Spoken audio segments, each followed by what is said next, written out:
Good morning everyone. बच्चों, हम geography में चैप्टर 6 पढ़ रहे थे नेचुरल वेजिटेशन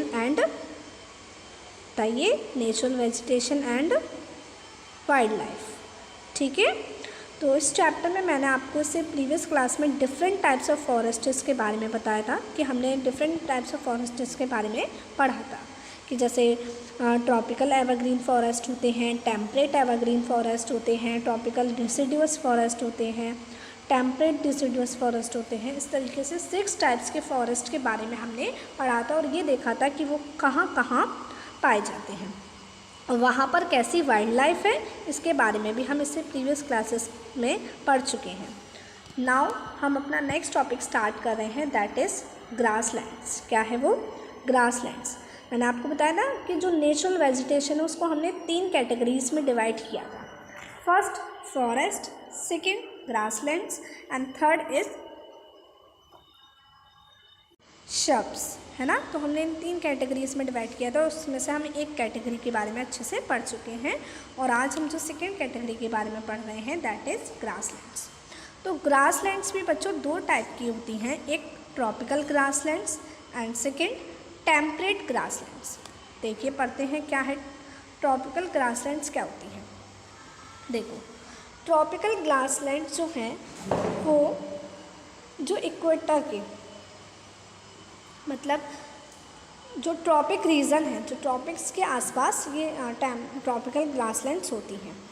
ठीक है, और ये एक ऐसे एरिया में पाई जाती हैं, इस तरीके ये जो वेजिटेशन है ये ऐसे एरिया में पाई जाती है पाया जाता है जहाँ पर कम बारिश हो, मतलब मॉडरेट से लेकर लो तक हो, मतलब बीच की बारिश हो और बहुत कम बारिश हो, तो वहाँ पर इस तरीके की वेजिटेशन आपको दिखाई देगी। ठीक है, लिखा है ना, this vegetation grows in the areas of moderate to low amount of rainfall. और जो यहाँ पर घास होती है, आप पिक्चर में देख सकते हैं, जो यहाँ की घास होती है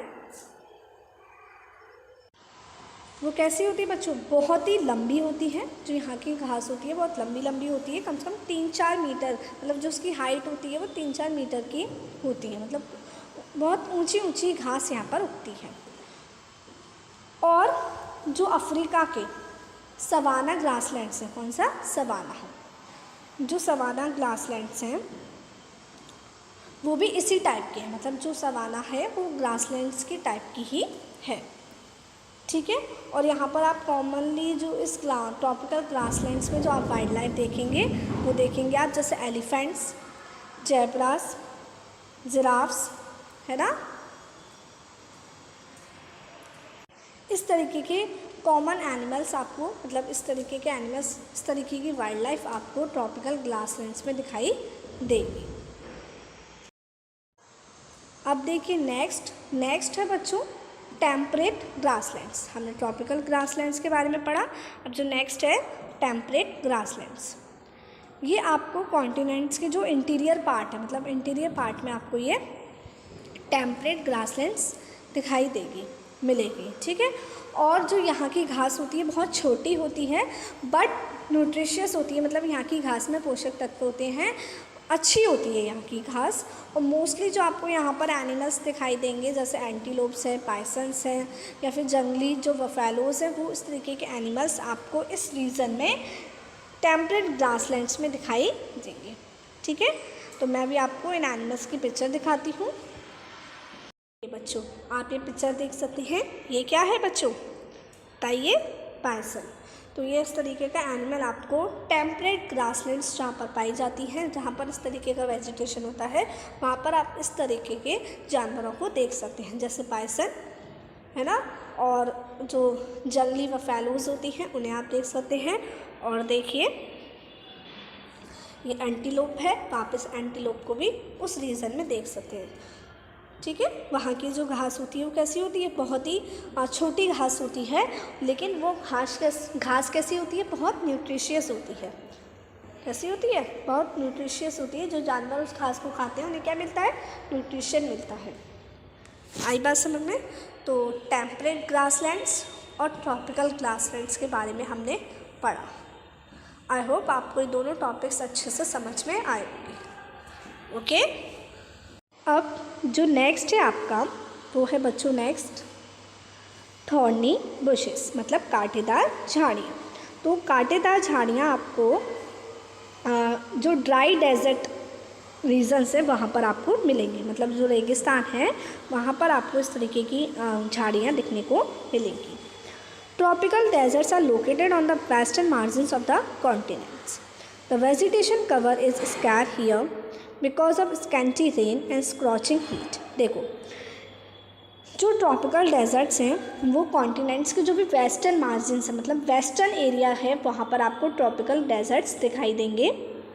और यहाँ की जो वेजिटेशन है बच्चों, यहाँ की जो वेजिटेशन है वो कैसी है, बहुत ही कम है, मतलब यहाँ पर ज़्यादा वेजिटेशन नहीं है। किसकी वजह से, क्योंकि यहाँ पर बहुत ही कम रेनफॉल होती है, बहुत कम रेनफॉल होती है। और यहाँ की जो गर्मी है वो बहुत ही कैसी होती है, स्क्रॉचिंग हीट होती है, बहुत चुभने वाली हीट होती है, बहुत ही तेज़ गर्मी होती है यहाँ पर। ठीक है, अब मैं आपको वर्ल्ड का मैप दिखाऊंगी और उस वर्ल्ड के मैप में हम डेजर्ट रीजन्स देखेंगे कि कहाँ पर डेजर्ट रीजन्स हैं, है ना। तो उससे पहले हम ये डू यू नो पढ़ लेते हैं। डू यू नो क्या है बच्चों, जो ग्रासलैंड्स हैं वो अलग अलग रीजन्स में अलग अलग नेम से जानी जाती हैं। जैसे अगर हम ट्रॉपिकल ग्रासलैंड्स की बात करें तो ईस्ट अफ्रीका में उसको क्या कहते हैं, सवाना। ब्राज़ील में क्या कहते हैं बच्चों, कैंपोस। और वेनेजुला में कहते हैं उसको लानूस। ठीक है, और अब जैसे हम टेम्परेट ग्रासलैंड्स की बात करें तो ये भी उनके डिफरेंट नेम हैं अलग अलग रीजन्स में। जैसे नॉर्थ अमेरिका में उनको हम पैरी कहते हैं, अर्जेंटीना में हम उसको पैम्पस कहते हैं, साउथ अफ्रीका में उसको बेल्ट कहते हैं, ऑस्ट्रेलिया में हम डाउन कहते हैं। तो इस तरीके से ग्रासलैंड्स के अलग अलग रीजन्स में अलग अलग नेम हैं। तो ये इम्पॉर्टेंट है, इसको आप ध्यान में रखिए। चलिए तो हम वर्ल्ड का मैप देखते हैं। देखिए बच्चों, आप ये पिक्चर देख सकते हैं, ये है वर्ल्ड का मैप है ये। और इसमें जो एरिया पर्पल है वो है कोल्ड डेजर्ट, जो एरिया ग्रीन ऑरेंज है वो है बच्चों हॉट डेजर्ट, और जो एरिया ग्रीन देख सकते हैं जैसे ग्रीन है तो वो है आपका कोस्टल डेजर्ट। ठीक है, तो इस तरीके से आपको इस पूरे वर्ल्ड के मैप में डेजर्ट दिखाई दे रहे हैं। जैसे देखो आप, सहारा डेजर्ट है ना, Gobi desert, Thar desert, great Victoria desert. तो इस तरीके से बहुत सारे डेजर्ट्स आपको इस पिक्चर में दिखाई दे रहे हैं, है ना, दे रहे हैं ना। अब आपको पता है कि हमारे भारत का इंडिया का ग्रेट डेजर्ट कौन सा है? Can you name the great desert of India? बताइए, आप इंडिया के ग्रेट डेजर्ट का नाम बता सकते हैं? तो जो भारत का ग्रेट डेजर्ट है वो है बच्चों Thar desert, THAR, Thar desert. ठीक है, तो कोई आपसे पूछे what is the great desert of India, तो आंसर है इसका Thar desert, THAR desert, DESERT। ठीक है, और आप देखेंगे कि डेजर्ट एरियाज़ में मोस्टली कौन से जानवर आपको दिखाई देने को मिलते हैं? कैमल तो आपको मिलेगा ही, है ना, कैमल। ऊँट तो कॉमन एनिमल है, शिप ऑफ द डेजर्ट भी बोलते हैं हम उसको। तो कैमल आपको दिखाई देंगे, इंसेक्ट्स आपको दिखाई देंगे, कीड़े मकोड़े हैं या फॉक्सेस भी आपको वहाँ पर दिखाई दे सकती हैं, और छिपकलियाँ हैं वो भी आपको डेजर्ट एरिया में दिखाई देंगी।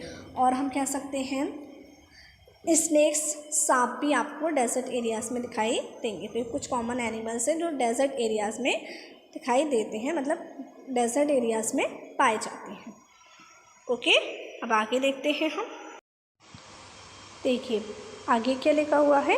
देखिए बच्चों, जैसे ही हम पोलर रीजन की तरफ जाएंगे, जैसे ही हम पोलर रीजन में पहुंचेंगे तो आपको वहाँ पर क्या होती है, पोलर रीजन्स में बहुत ठंड होती है, बहुत ही ठंड होती है। और वहाँ पे जो नेचुरल वेजिटेशन है वो बहुत ही कम होता है। ठंड होने की वजह से वहाँ का जो मतलब वहाँ पर जो नेचुरल वेजिटेशन है वो बहुत ही कम है, लिमिटेड है। ठीक है, और आपको वहाँ पर मोस्टली क्या देखेंगे, जैसे काई है, लाइकन, और छोटे छोटे शब्स आपको वहाँ पर दिखाई देंगे। मतलब वहाँ पे ज़्यादा पेड़ पौधे नहीं होते, बहुत ही कम पेड़ पौधे होते हैं। जैसे काई आपको वहाँ दिखाई दे सकती है, या शब्स आपको वहाँ पर दिखाई दे सकते हैं। ठीक है। और ये कब ग्रो करते हैं? देखो सर्दी में ग्रो नहीं करते हैं, तो जब थोड़ी बहुत शॉर्ट टाइम के लिए जब गर्मी आती है, बहुत ही कम गर्मी पड़ती है वहाँ पर, मोस्टली जो मंथ हैं वो आपके सारे कैसे होते हैं? ठंड वाले होते हैं। जैसे 1-2 मंथ अगर गर्मी पड़ती है तो उसमें वो लाइकन है या छोटे छोटे शब्स हैं वो आपको वहाँ पर मतलब पाए जाते हैं। ठीक है। और इस तरीके की वेजिटेशन को हम बोलते हैं बच्चों टंडरा, TUNDRA। इस तरीके की वेजिटेशन को हम बोलते हैं। ठीक है। पोलर रीजन में अगर हम पूछें कि पोलर रीजन में किस तरीके का वेजिटेशन पाया जाता है? TUNDRA, tundra vegetation. ठीक है। और ये वेजिटेशन मोस्टली कहाँ पर पाया जाता है? जैसे यूरोप है या एशिया है, ये नॉर्थ अमेरिका है, उनके जो भी पोलर एरियाज़ है जहाँ पर बहुत ठंड पड़ती है, वहाँ पर इस तरीके की वेजिटेशन को आप देख सकते हैं। ठीक है। और यहाँ पे बच्चों जो जानवर होते हैं, उन जानवर के शरीर पे बहुत ही बाल होते हैं, ताकि वो उनको कोल्ड क्लाइमेटिक कंडीशन से, जो मतलब ठंड से बचा सकें, है ना। उनके शरीर पे बहुत बाल होते हैं। वहाँ पर ऐसे ही जानवर होते हैं जिनके शरीर पे कैसे होते हैं? बहुत सारे बाल होते हैं, ताकि वो उस ठंड वाले एरिया में रह सकें। ठीक है। जैसा आप यहाँ पिक्चर में आप देख सकते हैं, इस तरीके के जानवर पाए जाते हैं। देखो आप पिक्चर में देखो, पोलर बेयर है, सील है, वॉलरस है, आर्टिक आउल है, स्नो फॉक्सेस हैं। तो ये कुछ ऐसे एनिमल्स हैं जो वहाँ पर पाए जाते हैं। कहाँ पर बच्चों? पोलर रीजन्स में पाए जाते हैं। और आप ये देख रहे हैं इनकी बॉडी पे कितने सारे बाल हैं, है ना। इनकी बॉडी पे बाल, ये बाल इनको ठंड से बचाते हैं। ओके। अब देखिए, तो यहाँ पे सलीमा थी जो अपने टूर पे गई थी ना, तो सलीमा के पापा उसे थिक फॉरेस्ट्स की, मतलब जो घने जंगल हैं, उन घने जंगल की कुछ फ़ोटोग्राफ्स दिखाते हैं। और उसने उन फ़ोटोग्राफ्स में देखा कि कुछ फ़ोटोग्राफ्स में उसने ऐसा भी देखा कि जो लोग हैं वो पेड़ों को काट रहे हैं, जंगल साफ़ कर रहे हैं बिल्कुल। तो उसके पापा ने इसका रीज़न बताया कि वो ऐसा क्यों कर रहे हैं, क्योंकि देखो लोगों को रहने के लिए क्या है, अपने एग्रीकल्चर के लिए, ये सेटलमेंट्स के लिए ज़मीन की ज़रूरत पड़ती है। और ज़मीन की जब उन्हें ज़रूरत पड़ती है तो वो वहाँ से जंगल को हटा देते हैं और उस ज़मीन का इस्तेमाल कर देते हैं। ठीक है। तो फिर सलीमा ये सोचने लगती है कि इस तरीके से अगर सारे ही पेड़ कट जाएंगे, इस तरीके से सारे ही फॉरेस्ट क्लियर कर दिए जाएंगे, बिल्कुल साफ़ कर दिए जाएंगे, तो जो वाइल्ड लाइफ है वो कहाँ जाएंगी? जो जानवर है वो तो पेड़ों में, जंगलों में ही रहते हैं। और जब जंगल ही साफ़ कर दिए जाएंगे तो जो जानवर हैं वो कहाँ जाएंगे, है ना।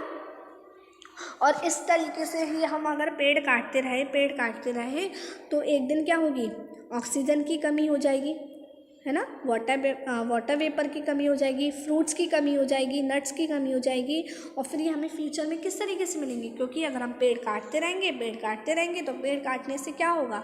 पेड़ काटने से हमारे पास कुछ बचेगा ही नहीं, क्योंकि हमें पता है trees are very useful for us, है ना। इसलिए ही आपसे कहा जाता है कि हमें पेड़ नहीं काटने चाहिए, ज़्यादा से ज़्यादा पेड़ों को लगाना चाहिए, ताकि हमें कोई भी प्रॉब्लम ना हो।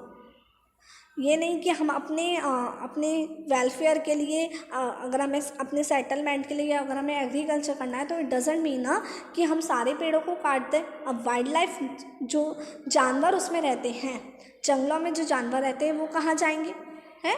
और हमें पेड़ों से बहुत कुछ मिलता है, तो वो कैसे मिलेगा? हमें पेड़ लगाने चाहिए ना, इसलिए आपसे बोला जाता है हमें पेड़ लगाने चाहिए। और आपने देखा कि हमारे भारत में कितने तरीके की वेजिटेशन, कितने डिफरेंट टाइप्स की वेजिटेशन आपने देखी। फॉरेस्ट भी आपने देखे, मैंने आपको पढ़ाया ना, इसमें कितने अलग अलग फॉरेस्ट्स हैं। ग्रासलैंड्स के बारे में हमने पढ़ा, शब्स के बारे में हमने पढ़ा। तो हमें अल्टीमेटली ये है कि हमें पेड़ लगाने चाहिए। तो इसी के साथ आपका ये चैप्टर यहीं फिनिश होता है, और आई होप आपको ये चैप्टर अच्छे से समझ में आया हो। अब हम नेक्स्ट क्लास में मिलते हैं। टिल देन आपको इस चैप्टर को अच्छे से पढ़ना है, समझना है। Bye bye.